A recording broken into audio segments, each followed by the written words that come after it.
Sperp back with another video, and I just got done wrapping up the first season of Blue Eye Samurai. This is a brand new animated series coming from Netflix, and man, I'm kind of blown away by this show. It has a lot going for it. This is a somewhat traditional revenge story with a little bit more to it. There's a little bit more layers. We follow this main character that goes by the name of Mizu. She is a female samurai, but she has to kind of navigate through this world as a man. Nobody really knows a lot about her, and just that she is a woman, and that plays into just the overall story and how this world is kind of introduced to us, and how the world kind of views females and just what it means to be a warrior in general. So she is pretty much on this journey of revenge to kind of strike down these four white individuals that may or may not be her father. You know what I'm saying? Because she's always been treated as an outcast for being of mixed race. She has blue eyes. She's the only Asian that you see with like blue eyes, and she's been teased at. They even show you a lot of her backstory as a child, just hiding out or, being picked on, kids throwing rocks at her. And it's really, really interesting to kind of see her story and what made her go on this path of revenge. And she comes across this like swordsmith that goes by the name of Master Ichi. I think that's how you pronounce his name, but he always comes with the knowledge, and she learns a lot from him. And as she goes through this journey, she also has some companions and some adversaries. The first being the person that like she first runs into, the son of this guy that runs this noodle shop. He has no hands, and he just wants to be useful. And then we get introduced to another character that goes by the name of Taijin, which he is kind of like a big shot, kind of wannabe warrior. He's very skilled, but not as skilled as Mizu. When we come to find out that these two had a past, like he used to be one of the kids that used to bully her, and that relationship ends up becoming really interesting because they become rivals, where he's determined to get his revenge in the right way. Like he really wants to do a duel with her in the fairest way possible, but also he acknowledges her strengths, and they become very close and even somewhat intimate at some times. But Taijin, he loves this princess that goes by the name of Akemi.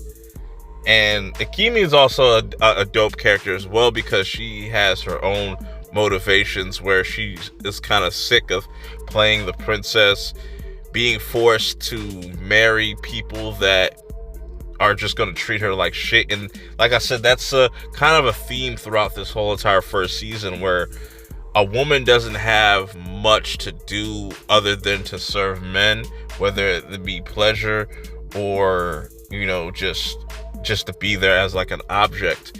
And I find it fascinating when you just focus on these four characters and what they want in life, as far as their goals, their aspirations, and it all kind of being revolved around Mizu.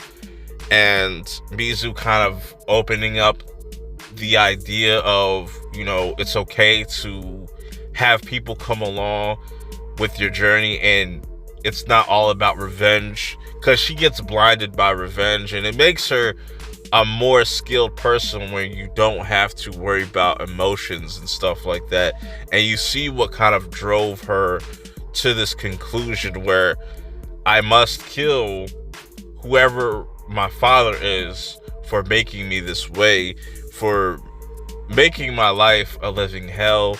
And you get a lot of reveals about Mizu, and there's things that she doesn't know about herself till the end. And I like the main antagonist, Fowler, in this. This is the first person that she targets, and he is definitely a formidable foe. He's one of the white guys that comes into Japan, because there's a bunch of shoguns that kind of sold out and introduced guns, opium, and just a lot of just negative stuff within their culture. And you see a lot of that. You see both sides, the positive side of this old-fashioned Japanese culture. Also, you see the dark side of it with like a lot of these brothels and a lot of weird things that go on in these brothels. And this is a very violent show, a very graphic show, sexually and graphically, with the violence and stuff and the blood. I like that, like just the overall gory nature of it, because it's really dope. And the animation style is really dope, because I'm not normally a fan of like 3D animation, but I like that 3D 2D kind of hybrid style that they do in this, where sometimes it looks like it's two-dimensional, but then you can obviously see that it's three-dimensional. It's very clean, and a lot of the shots and landscapes are really fucking dope. The lighting, just the choreography when there are characters that are in motion when they're fighting is just really well done. This is a really well told story. It has a lot of lore baked in, and I'm curious to see how long this is going to go. I could definitely see this being like a 3 or 4 season type of story, because we're definitely going to go to different locations outside of Japan, with Mizu's character trying to track down the rest of these white men that might be her father.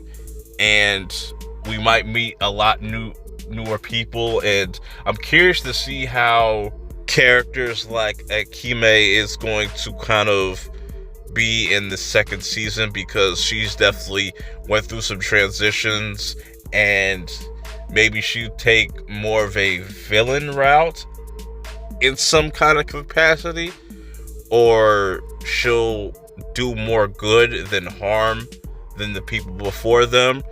So there's definitely some things that are changing. Also, like Taijin and how he's going to go about living his life, how he's gonna try to get stronger. You saw that Ringo was the guy with no hands and stuff. He kind of is the one that tags along first, and he just wants to be useful, so he's there with the master, agent.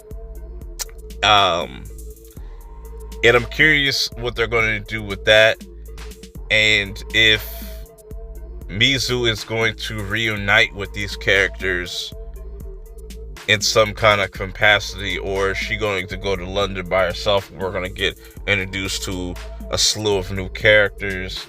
But man, this was a really dope series. It's about 8 episodes long. Each episode kind of varies. The longest is obviously the first episode. It's almost damn near like a movie length, with it being like an hour and 18. The shortest is probably like episode 6 at like 30 something minutes. But man, they do a lot of dope shit in here. Stylistically, the animation, some of my favorite episodes is like episode 5. I just love how they kind of display that and show you Mizu actually having somewhat of a normal life, but then that coming to an abrupt halt, and her continuously going down this rabbit hole of revenge. Yeah, man, I'm curious to see where they take her journey next, and how much she's going to learn. There's a lot of life lessons throughout this as well. But if you get around to watching this, let me know your thoughts on it in the comments below. What are some of your favorite moments, favorite characters? Until next time, I'll see you on the next one. Peace.